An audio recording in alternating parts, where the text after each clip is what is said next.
This is the type of place people go to get away from their problems. But the Twin Lakes just outside the town of Lytle are problems waiting to happen. The next heavy rain could be disastrous. It could be pretty catastrophic. State inspectors found the dam on the East Lake and the one on the West Lake to be in poor condition. This one's damn well ignored in a bad way. Residents say they've been neglected for years and they know too much pressure would cause them to fail, wiping out many of their homes and potentially doing the same for some unsuspecting homeowners downstream. Those guys would be in for a rude awakening if this dam failed. It's a problem. Engineering professor Dr. Richard French says it's not just the dams at the Twin Lakes. Hundreds across South Texas have been neglected for decades. If they fail, we have a catastrophe downstream. So what's being done about it? In many cases, nothing. Our job is really to ensure that the dams are safe. Warren Samuelson is the coordinator for the Texas Dam Safety Program. He's in charge of making sure all 7,500 dams in the state, both private and state-owned, are inspected. He has 8 inspectors to do the job. Is that enough? That is probably not enough to do what we need to do, but that's what we have.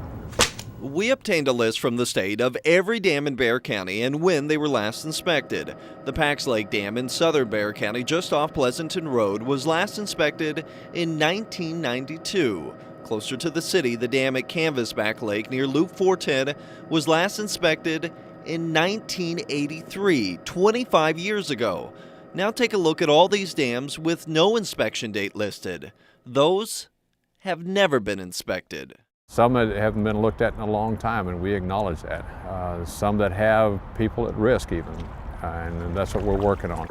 But even when the state gets around to inspecting a dam, it's often years before any work is done, if at all. Repairing dams is expensive, and the state does not mandate how quickly these troubled dams need to be fixed. In the case of the Twin Lakes, inspectors found the dams to be in poor condition nearly 2 years ago. Yet since then, nothing has been done. The state is still waiting for a response from the owners. This is fairly typical, the state says, which is why it recommends every community near a dam have an emergency plan. How many of them do have an emergency plan in place? Probably 10%. Is that a concern? Yes. The community of the Twin Lakes Estates is one of those without a plan. I think that's a hair-raising alarm, sir. Unlike most states, Texas currently does not require dam owners to have an emergency plan. State lawmakers are looking at changing that. But until they do, many are hoping disaster doesn't strike. Along with requiring emergency plans, the Dam Safety Program wants to have every dam inspected every 5 years. Now, to do this, lawmakers would have to triple the current number of inspectors and increase the program's current annual budget of less than $600,000. Texas ranks 28th nationally when it comes to funding dam safety. For the I-Team, Brian New, KENS 5 Eyewitness News.